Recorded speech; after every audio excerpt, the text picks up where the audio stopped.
అంటే కొంచెం నాకు బీపీ ఇష్యూస్, యాంగ్జైటీ ఇష్యూస్ వల్ల కూర్చొని మాట్లాడుతున్నా. అంటే నిలబడితే కొంచెం బూతులు, పరుష పదజాలం వస్తుంది కాబట్టి డాక్టర్లు కూడా కూర్చొని మాట్లాడమన్నారు. కాబట్టి దయచేసి ఏమని అనుకోవద్దు.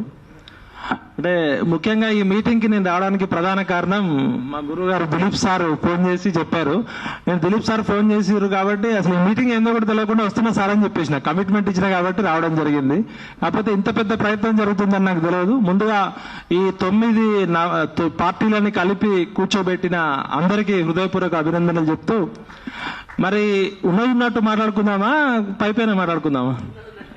అంటే ప్రకృతిలో ఒక సూత్రం ఉంటుంది, కెపాసిటీ రెస్పెక్ట్స్ కెపాసిటీ అని.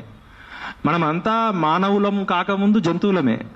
ఆటవిక సమాజంలో కర్రు నోడిదే బర్రె, నోరు నోడిదే రాజ్యం, గుత్తు నోడిదే. కాబట్టి ప్రపంచంలో అతిపెద్ద ప్రజాస్వామ్య దేశము, అతిపెద్ద లిఖిత రాజ్యాంగము, ప్రపంచ దేశాల్లో ఉన్న అన్ని రాజ్యాంగాలను క్రోడీకరించి అంబేద్కర్ గారు రాసిన రాజ్యాంగ ప్రవేశిక పీఠిక మనకి ఏమి హామీ ఇచ్చిందంటే 78 సంవత్సరాల క్రితం భారతదేశ ప్రజలమైన మాకు మేముగా సమర్పించుకుంటున్న ఈ భారత రాజ్యాంగం భారతదేశంలోని పౌరులందరికీ స్వేచ్ఛ, సమానత్వము, స్వాతంత్రము, ఆర్థిక, విద్య, ఉద్యోగ అవకాశాల్లో సమాన అవకాశాలు కల్పిస్తామని భారత రాజ్యాంగ ప్రవేశిక పీఠిక ప్రపంచంలోనే గొప్ప రాజ్యాంగంగా కీర్తించబడ్డది.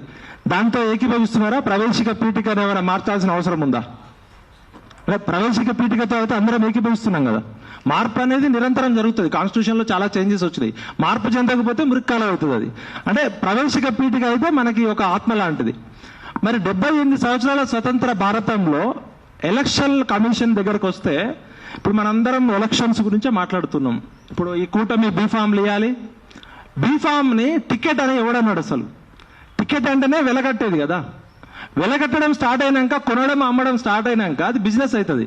పొలిటికల్ బిజినెస్ మేనేజ్మెంట్లో ఇప్పుడు మొన్న జరిగిన జూబ్లీహిల్స్ ఎలక్షన్లో ఎమ్మెల్యే పోటీ చేయాలంటే ఎంత ఖర్చు పెట్టాలి? ఎమ్మెల్యే పోటీ చేయాలంటే ఎలక్షన్ కమిషన్ ప్రకారం ఎంత ఖర్చు పెట్టాలి? 40 లక్షలు. ఎంపీ అయితే సార్ ఎంత? 75. మరి మొన్న జరిగిన జూబ్లీహిల్స్ ఎలక్షన్ తీసుకుంటే టీఆర్ఎస్ పార్టీ కానీ కాంగ్రెస్ పార్టీ పెట్టిన ఒక్కొక్క స్ట్రీట్ మీటింగ్ ఖర్చు 50 లక్షలు తక్కువ ఉండదు. దేశంలోనే అత్యంత అడ్వాన్స్డ్ డిజిటల్ మీడియాని వాడి ఈ పెద్ద పెద్ద ఏఆర్ రెహమాన్ సినిమా వాళ్ళు 100 కోట్లు 1000 కోట్లు పెట్టి తీసిన సినిమాలకు ఉంటాయి కదా, రగనకు తెలుసు. అంటే భారతదేశంలో ఏ పొలిటికల్ పార్టీ చేయనటువంటి డిజిటల్ మీడియా క్యాంపెయిన్ ఒక 360 డిగ్రీస్లో పొలిటికల్ కన్సల్టెంట్లు పనిచేసింది టీఆర్ఎస్ కి, కాంగ్రెస్ కి. అది మీరు అంగీకరిస్తారా? మనం టాయిలెట్ పోస్తేనే 5 రూపాయలు 2 రూపాయలు ఇవ్వాలి. మరి రాజ్యాధికారం ఉట్టిగా రాదు. రాజ్యం వీరభోజ్యం.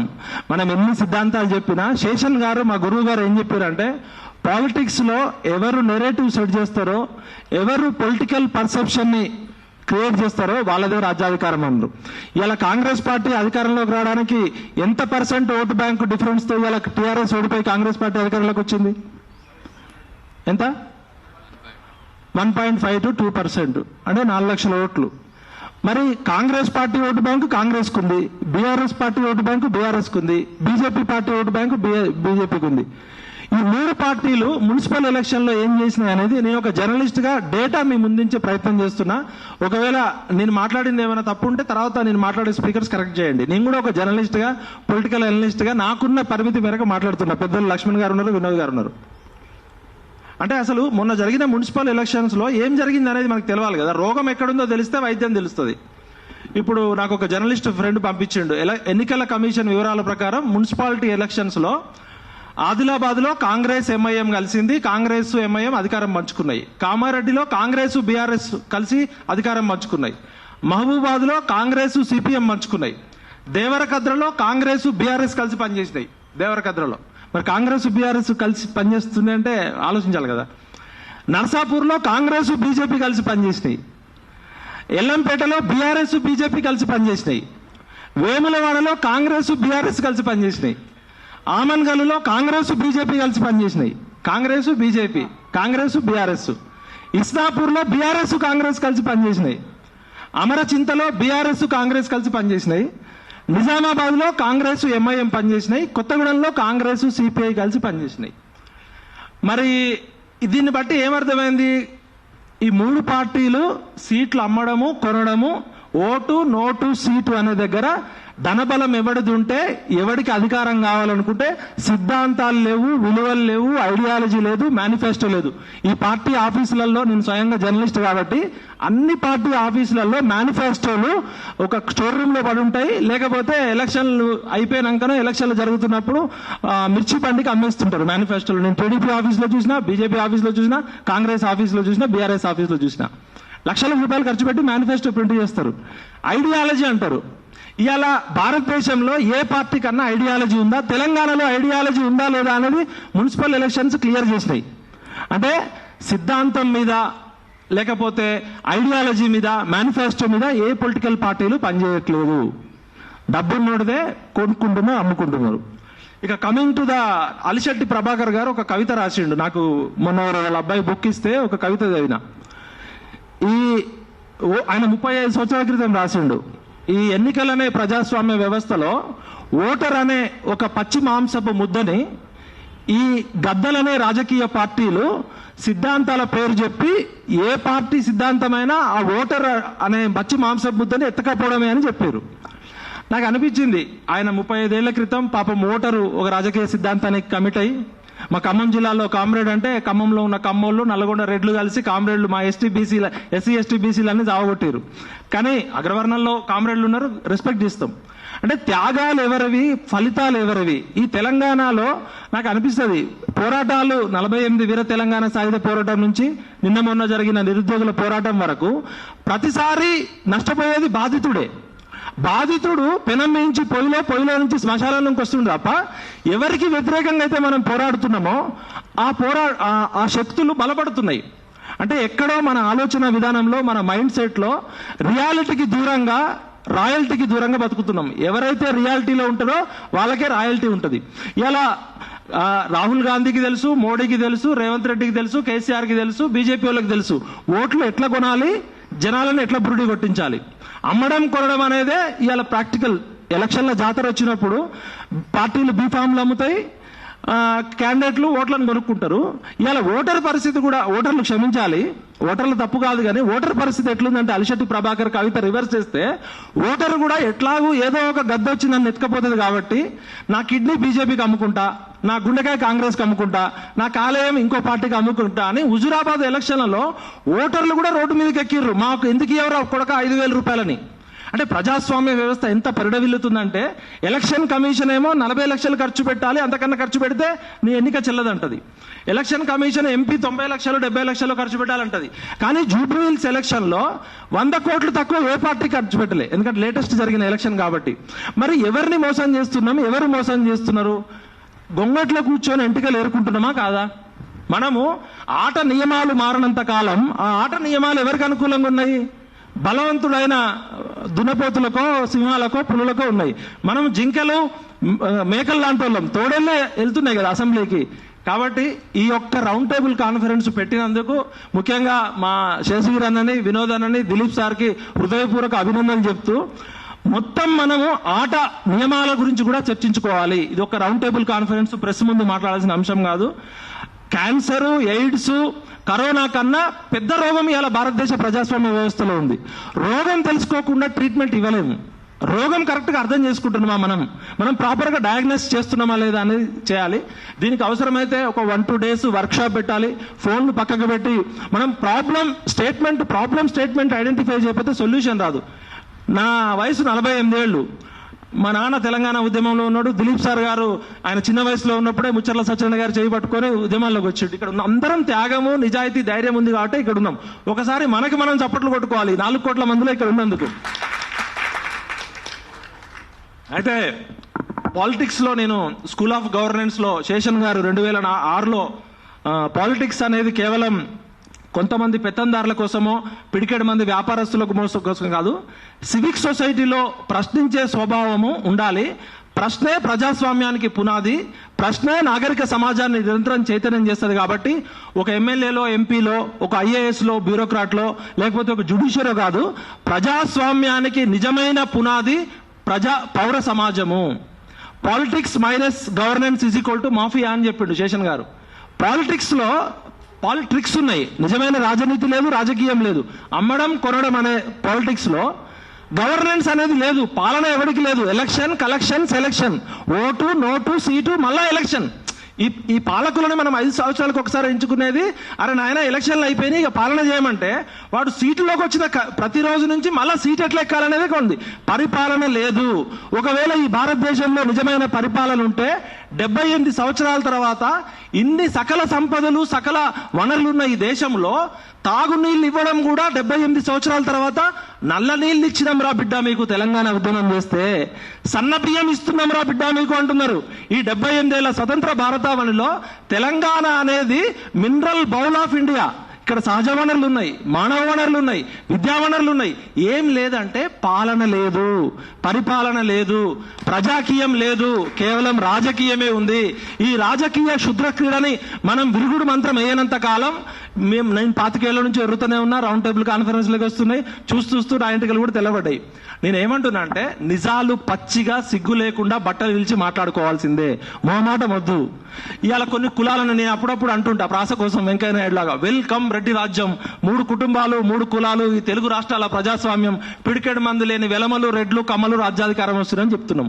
వెలమలు 0.1% కూడా లేరన్నాం, రెడ్లు 4 to 5% ఉన్నారన్నాం, కమ్మలు 2% ఉన్నారన్నాం. ఈ 7.5% ఉన్నోళ్ళే 78 సంవత్సరాల నుంచి బీఫామ్లు అమ్ముతున్నారంటే మరి దానిలో కూడా మంచోళ్ళు ఉన్నారు కదా. మా అన్న వల్లభరెడ్డి అన్న ఇప్పుడు 1000 పూలు వికసించని 100 ఆలోచనలు మొలకెత్తని. ఇవాళ ఇక్కడ కూర్చున్న మనం అంతా ఒక పూల హారం తయారు చేయాలంటే శరత్ గారో, రఘువో, నేనో, పృథ్వనో మా అందరం ఒక సూది దారం తీసుకొని మందార పువ్వు కావాలి, గులాబీ పువ్వు కావాలి, ఎర్ర అన్ని పూలు ఉంటేనే కదా. అడవిలో ఉన్న అన్ని జంతువులని తీసుకుంటేనే అడవికి సింహం అవుతుంది. ఇవాళ ఇక్కడ మీరు చేసిన ప్రయత్నంలో బ్రాహ్మణులు ఉన్నారు, వెలమలు ఉన్నారు, రెడ్లు ఉన్నారు, ముస్లింలు ఉన్నారు, ఎస్టీలు ఉన్నారు, ఎస్సీలు ఉన్నారు. మీకు నిజంగా హ్యాట్స్ ఆఫ్. అయితే ఇక మరి ఇంకొంచెం పచ్చిగా మాట్లాడాలంటే పర్మిషన్ ఇస్తే మాట్లాడతాం. మరి టైం మాట్లాడమంటారా? ఫస్ట్ ఎదుటోడిని ఇట్లా చూపించే ముందు 4 ఏళ్ళు మనకే వస్తాయి కదా. మరి తెలంగాణ విటలని పేరు పెట్టుకున్నావు కదరా, తెలంగాణ విటలు ఏం పీకినవుతూ తెలంగాణ వచ్చినాక అని అడుగుతున్నారు నన్ను అందరూ. సారు మా ప్రొఫెసర్ లక్ష్మణ్ సారు మేము 2001లో మాకు పొలిటికల్ ఫిలాసఫర్, కేసీఆర్కి పాఠాలు చెప్పేటోడు రాత్రి, లేకపోతే పొద్దున వచ్చి మమ్మల్ని అందరిని రెచ్చగొట్టిండు. మంచి అయినా చెడైనా ఈయననే పొలిటికల్ ఫిలాసఫర్. మాకు జయశంకర్ కన్నా లక్ష్మణ్ సారే గురువు, కేసీఆర్కైనా మా ఉద్యమకారులకైనా యూనివర్సిటీ పిల్లలకైనా. లక్ష్మణ్ సార్ అనేటైనా ఒక పొలిటికల్ ఫిలాసఫర్, శరత్ సార్ అనేటైనా మనకు ఒక మార్గదర్శి. నిత్యం ఆ బర్రెగినక ముళ్ళుకర్ర పెట్టి గుంచే దృక్కోణంలో తరతమ్మే బాధ లేకుండా ఎవరినైనా నిజాయితీగా ప్రశ్నించే ఉస్మానియా అగ్గి కెరటం. మరి రఘు ఉన్నాడు, వయసులో చిన్నోడైనా కూడా ఇవాళ మెయిన్ స్ట్రీమ్ మీడియా మాఫియా అయిపోతే తనొక్కడు నిలబడి మనందరికీ గొంతుకైందా లేదా? గట్టిగా చప్పట్లు కొట్టాలి. మా గాలి వినోదన ఆయన ఒక సుడిగాలి క్రియేట్ చేసి సుడిగుండాలలో ఈ ఆధిపత్య పెత్తందారం చేయగలడు. కాకపోతే మనందరికీ ఒక ప్రాబ్లం ఏంటంటే నేనే తోపు, విఠల్గాడే తోపు, నేను ఇంకెవరిని కలవా, నాకు మైక్ ఇస్తే గంట సేపు మాట్లాడితే వెళ్ళిపోతా, ఎన్ని వ్యూస్ వచ్చినాయి చూసుకుంటా. మనము నేను అనే ఈగో ప్రాబ్లంతో చచ్చిపోతున్నాం. నువ్వు నేను కలిస్తే మనం కలిస్తే జనం కలిస్తే ప్రభంజనం. ఈ ఈగో ప్రాబ్లం లేకుండా ఉంటే మిమ్మల్ని అందరినీ అసెంబ్లీకి పంపించే దమ్ము నాకుంది, మీకుందా? అయితే నేనంటే ఇక్కడ నా ఒక్కడని కాదు, ఇవాళ శరత్ సార్ కానీ, నేను కానీ, రఘు కానీ, పృథ్వన్న కానీ, మేమంతా మా వయసులో టీనేజ్ అంతా చంద్రబాబు నాయుడుకి వ్యతిరేకంగా, రాజశేఖర రెడ్డికి వ్యతిరేకంగా, రోషయ్యకి వ్యతిరేకంగా, కిరణ్ కుమార్ రెడ్డికి వ్యతిరేకంగా జైల్లోకి పోయి కేసులు పెట్టుకొని ఒక తాగుబోతు కేసీఆర్ అనేటువంటి పాస్పోర్ట్ బ్రోకర్ని తీసుకొచ్చి తెలంగాణ జాతిపిత చేసిన పాపం మాదే, మంచి మాదే. సరే తెలంగాణ రావడం వల్ల ఒక 20% 30% భౌగోళిక తెలంగాణ వచ్చింది. ఒక కమ్మాయన చంద్రబాబు నాయుడు పోయి ఒక వెలమాయన వచ్చిండు. వెలమాయనతో పాటు వెలమ కులంలో కొంతమంది కేసీఆర్, కేటీఆర్, హరీష్ రావు, సంతోష్ రావు, వినోద్ రావు వాళ్ళు వచ్చారు. కమ్మోళ్ళు దోపిడీ చేస్తున్నారని మనమంతా శిగం ఊగినాం, 1200 మంది పొరగాళ్ళు వచ్చారు. మళ్ళా వెలమాయన వచ్చిండు. వెలమ కులం మీద కానీ, రెడ్డి కులం మీద కానీ, ఏ కులం మీద నాకు వ్యతిరేకత లేదు. అగ్ర కులాల్లో ఉన్న అభ్యుదయ భావాలు త్యాగం చేయబట్టే కనీసం మనం ఇవాళ ఇక్కడ ఉన్నాం. నిజంగా మాట్లాడుకోవాలి. ఇక్కడికి ఒక బ్రాహ్మణ ఆయన ఉన్నాడు, ఒక కర్ణనాయన ఉన్నాడు, మేడం ఉన్నారు, ఇవాళ రెడ్డి ఆయన ఉన్నాడు. కులాలకి మేము వ్యతిరేకం కాదు, కానీ ఎవరికి వ్యతిరేకం అంటే ఈ తెలంగాణ నిత్యం రక్తసిక్తమై కొన్ని వేల లక్షల మందిని చంపిన దోపిడీదారులకు మేము బరాబర్ వ్యతిరేకం. అవునా కాదా? వాడు ఏ కులమోడైనా, మా మున్నూరు కాపోడైనా, ఎస్సీ అయినా, బ్రాహ్మణుడైనా, ఫస్ట్ మనం కులాలను తిట్టడం బంద్ చేయాలి. నాతో సహా నేను కూడా తిట్టినా క్షమించమని అడుగుతున్నా. అయితే ఈ అందరి తెలంగాణ కొందరి తెలంగాణ మార్చిన దుర్మార్గులు ఎవరో వాళ్ళ లిస్టు బయట పెట్టాలి. మనం తెలంగాణ ఉద్యమంలో నేను లగడపాటి రాజగోపాల్ని కొట్టినా, రాయపాటి సాంబశివరావు మీదకి పోయినాం, ఎవరైతే సమైక్య ఆంధ్ర వాళ్ళు ఉన్నారో వాళ్ళ మీద ఫిజికల్ అటాక్ కూడా చేసినాం. మేము ఢిల్లీలో పార్లమెంట్ దగ్గర లగడపాటి గారిని ఉరికించి కొట్టినా, నా మీద 10 కేసులు అయినాయి. నేనేమంటున్నా అంటే ఆవేశంతో అమాయకత్వంతో తెలంగాణ ప్రతిసారి నష్టపోతుంది. కాబట్టి మనకు ఒక పొలిటికల్ ఫిలాసఫర్ ఉండాలి, పొలిటికల్ ఎకానమీని అర్థం చేసుకోవాలి, పొలిటికల్ కమ్యూనికేషన్ అర్థం చేసుకోవాలి. ఇంతవరకు తెలంగాణ సమాజంలో పోరాటాలు జరుగుతున్నాయి తప్ప మాకొక పొలిటికల్ ఫిలాసఫర్ లేకపోవడం వలనే మా ఎస్సీ ఎస్టీ బీసీలు, మా అగ్రవర్ణ పేదలు ప్రతిసారి పోరాడుతున్నారు, నష్టపోతున్నారు. కాబట్టి ఇవాళ లక్ష్మణ్ సార్ నేను రిక్వెస్ట్ చేస్తున్నా, మీరు కేవలం తెలంగాణకి సూట్ అయ్యే ఫిలాసఫీ రైట్ చేయండి. కుష్టి రోగినైనా కౌగలించుకుంటాం, పొంత పురుగునైనా ముద్దాడతాం అన్నారు. అది కేసీఆర్ సీఎం కావడానికి పెట్టిండు. దళితుడిని ముఖ్యమంత్రి చేస్తా అన్నాడు, అయిపోయింది. ఇప్పుడు మళ్ళీ సామాజిక తెలంగాణ అంటున్నారు. నేనేమంటున్నా అంటే మనము సార్ చెప్పినట్టు అది లెఫ్టా రైటా మాకు అనవసరం, అది ఎర్ర జెండానా కాషాయ జెండానా మాకు అనవసరం. మనం తెలంగాణ సమాజంలో భారతదేశం మొత్తంలో పొలిటికల్ ల్యాబొరేటరీ, ఇక్కడ పొలిటికల్ ఎక్స్పెరిమెంట్స్ ఇక్కడ జరగకపోతే ఇంకెక్కడ జరగవు. కాబట్టి we are not against left, we are not against right, we are straight for Telangana 4 crores people. మనం ఒక కొత్త సిద్ధాంతాన్ని ఇక్కడ క్రియేట్ చేయాలి. అది ఎంఎల్ పార్టీ తుపాకీ పట్టుకుంటే మేము వ్యతిరేకం, కానీ ఎంఎల్ పార్టీ బ్యాలెట్ లోకి వస్తే మేము అనుకూలిస్తాం. అదేవిధంగా బీజేపీ వాళ్ళకి కూడా నేను రిక్వెస్ట్ చేస్తున్నా, బీజేపీ సిద్ధాంతం ఏందని నేను బీజేపీలో 100 మందిని అడిగితే ఒక్కడు కూడా అంత్యోదయ సిద్ధాంతం అని చెప్పలే. వాళ్ళ సిద్ధాంతాన్ని వాళ్ళే మర్చిపోయారు. అంత్యోదయ సిద్ధాంతం అంటే నాకు ఎందుకు రెస్పెక్ట్ అంటే, సమాజంలో ఉన్న చిట్ట చివరి గుడిసెలో ఉన్న పేదవాడి జీవితంలో వెలుగు తీసుకురావడమే దీన్ దయాళ్ ఉపాధ్యాయ చెప్పిండు. మరి వాళ్ళు చెప్పింది ఏంది, అలా చేస్తుంది ఏంది? అంటే సిద్ధాంతాలు ఎవ్వడికి లేవు. బట్టలు ఇప్పుకొని నిస్సిగ్గు లేకుండా బరిబాతన దిగుతున్న బద్మాష్ గాళ్ళు ఈ 3 పార్టీలు, అవునా కాదా? కాబట్టి మనము ఈ రోగానికి మందు కనిపెట్టాలంటే రోగాన్ని అధ్యయనం చేయాలి. అది క్యాన్సరా, ఆటో ఇమ్యూన్ డిసీజా, ఎయిడ్సా, అసలు రోగం కరెక్ట్ కనుక్కుంటే మనం ఇక్కడ డయాగ్నోస్ చేయకపోతే ఇంకెక్కడ ఎక్స్పర్ట్స్ కూడా పిలిపించుకుందాం. ఒక 40-50 సంవత్సరాలు రాజకీయాల్లో ఉన్న ఒక పొలిటీషియన్ కి రాజకీయం తెలవని ప్రశాంత్ కిషోర్ లాంటి వచ్చి పొలిటికల్ కన్సల్టెంట్ అవుతుండే ఒక ల్యాబ్ పార్ట్ పట్టుకొని. ఇవాళ ప్రతి రాజకీయ పార్టీ నాయకుడికి ఒక కన్సల్టెంట్, వాడి జీతం 1,00,000 నుంచి 5 లక్షలు. అంటే ఈ బ్రోకర్ నా కొడుకులు ప్రజల కోసం పనిచేయట్లే, కన్సల్టెంట్ చెప్పి అబద్ధాల మీద ఆధారపడి మనల్ని మోసం చేస్తున్నారు. అసలు ప్రపంచంలో అతిపెద్ద ప్రజాస్వామ్య దేశంలో రాజకీయ నాయకులకి ప్రశాంత్ కిషోర్ లాంటి కన్సల్టెంట్ అవసరమా? అంటే నువ్వు ఎట్లా నవ్వాలి, ఎట్లా డ్రెస్ వేసుకోవాలి, ఎట్లా చూడాలి కెమెరాకి, ప్రెస్ మీట్ పెట్టని ప్రధానమంత్రి దేశంలో ప్రపంచ అతిపెద్ద ప్రజాస్వామ్య దేశానికి ప్రెస్ మీట్ను డేర్ చేయలేడు ఆయన ప్రధానమంత్రి. ప్రెస్ మీట్ లో ఏం క్వశ్చన్లు అడగాలో కేసీఆర్ చెప్తాడు, ఎవరు ఏ క్వశ్చన్ అడగాలని. కాబట్టి నేను ఏమంటున్నా అంటే, మోహరించిన సైన్యాలనైనా ఆపవచ్చు కానీ మూర్తమాసనమైన ఆలోచనలు ఎవరు ఆపలేరు. ఇది నేను చెప్పింది కాదు, విక్టర్ హ్యూగో అనే అతను చెప్పిండు. నెల్సన్ మండేలాకి ఈ కొటేషన్ అనేది చాలా ఇష్టం. ఇక్కడ మనం కూర్చున్న సబ్బండ వర్గాలు, తెలంగాణ సమాజంలో ఉన్న మేధావులు, రచయితలు, కళాకారులు నిజాయితీగా మీరు ఎవరు డప్పు కొట్టకండి, మన డప్పు మనమే కొట్టుకుందాం, మనం ప్రజల కోసం బతుకుదాం, పోరాడితే పోయేదేం లేదన్నారు. కాబట్టి ఇప్పుడు మీరు, నాకు ఇంకో భయం కూడా ఉంది. ఈ దుకాణం పెట్టి ఒక జర్నలిస్ట్ మిత్రుడు చెప్పిండు, మళ్ళేమన్నా బీఫామ్లు అమ్ముతారా అని భయం ఉంది. అంటే నేను అన్న, ఇక్కడ బీఫామ్లు అమ్మేటోళ్ళు ఎవరు లేడురా నాయన, కొనేటోళ్ళు లేడు, అమ్మేటోళ్ళు లేడు. ఎంతమంది వీలైతే అంతమందిని గుర్తిద్దాం, గౌరవిద్దాం, భాగస్వాములు చేద్దాం. ఇవాళ సమాజంలో మనకన్నా చాలా త్యాగపరులు, ధైర్యపరులు ఉన్నారు. వాళ్ళని గుర్తించాలి, గౌరవించాలి, భాగస్వాములు చేయాలి. ఆ దిశగా మీరు ప్రయత్నం చేస్తారని ఆశిస్తూ ఒక 2 ఇంపార్టెంట్ నాకు మెసేజెస్ వచ్చినాయి. అది నాకున్న చనువుతో నేను చదువుతున్నా. ఎందుకంటే రోగానికి వైద్యం చేయకపోతే ఎంతసేపు మనం ప్రాబ్లం గురించే డిస్కస్ చేస్తాం. ప్రకృతిలో ఒక నియమం ఉంది, మనం ప్రాబ్లం గురించి చెప్పుకుంటూ పోతే ప్రాబ్లం పెరుగుతూనే ఉంటుంది. మనం సొల్యూషన్ గురించి ఆలోచిస్తే సొల్యూషన్ దొరుకుతుంది.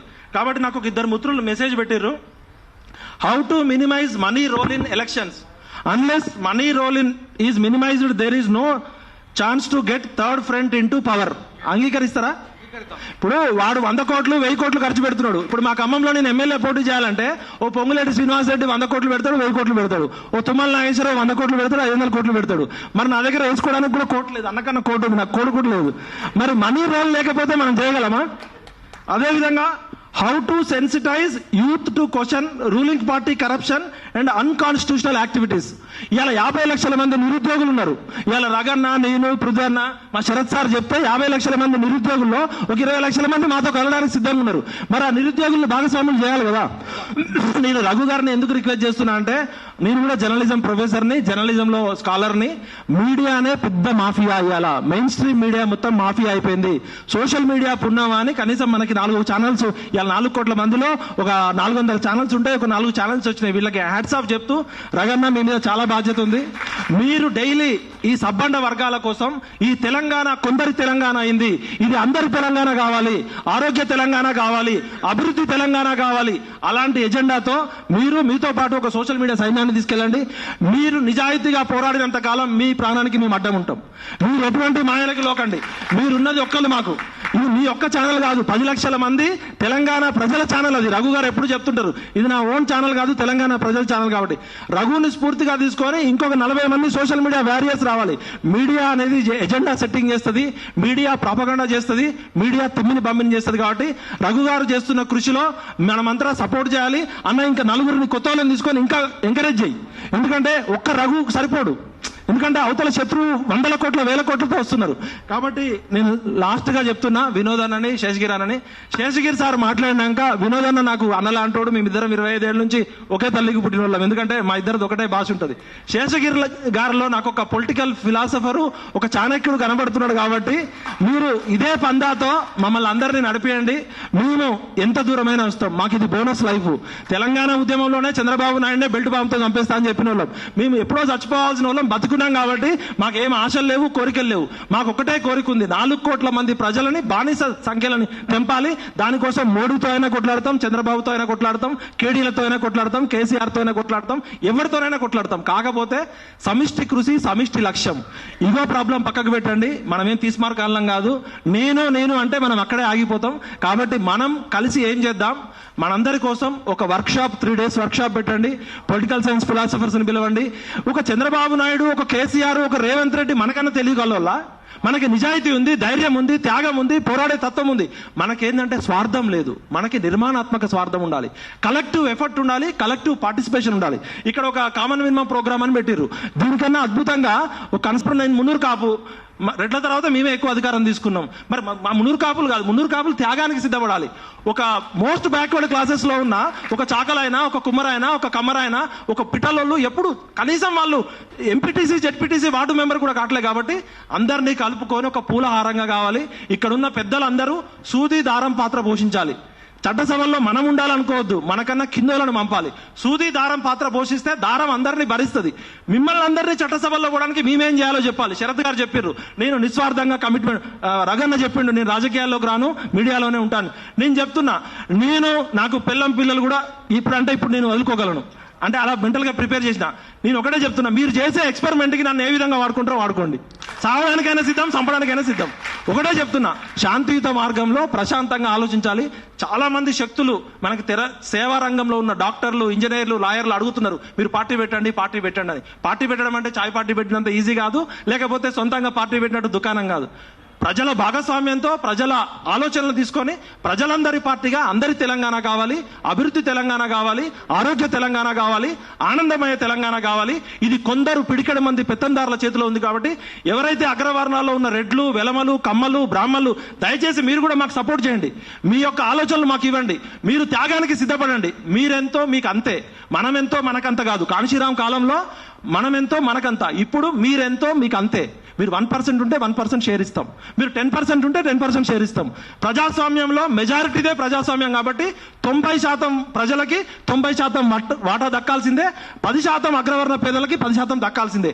ఎవడు ఎక్కువ తినద్దు, తక్కువ తినద్దు. వాటాల కొట్లాటే సమాజంలో సంఘర్షణ. కాబట్టి దయచేసి నాకు ఈ అవకాశం ఇచ్చినందుకు మీ అందరికీ హృదయపూర్వక పాదాభివందనాలు చెప్తూ, ఎవరినైనా హట్టు చేస్తే క్షమించండి. వయసులో చిన్నవాడిని, మీ అందరికన్నా ఒక తమ్ముడిని. కాబట్టి దిలీప్ సార్ ఒక చాణక్యుడు లాగా ఢిల్లీలో చక్రం తిప్పి తెలంగాణ తీసుకొచ్చిండు. లక్ష్మణ్ సార్ ఒక తత్వవేత్త భాష పోషించిండు. కాబట్టి ముఖ్యంగా రఘు గారు, మీ మీద చాలా బాధ్యత ఉంది. ఎందుకంటే 4 కోట్ల మంది గొంతుకయ్యారు. కాబట్టి మీరు ప్రతిక్షణం మీకు ఎటువంటి కష్టం వచ్చినా మేము భుజం కాస్తాం. మీరు మన ఛానల్ కాబట్టి ఇట్లా ఎక్కువ మందిని తయారు చేయండి. జై హింద్, జై భారత్, జై తెలంగాణ.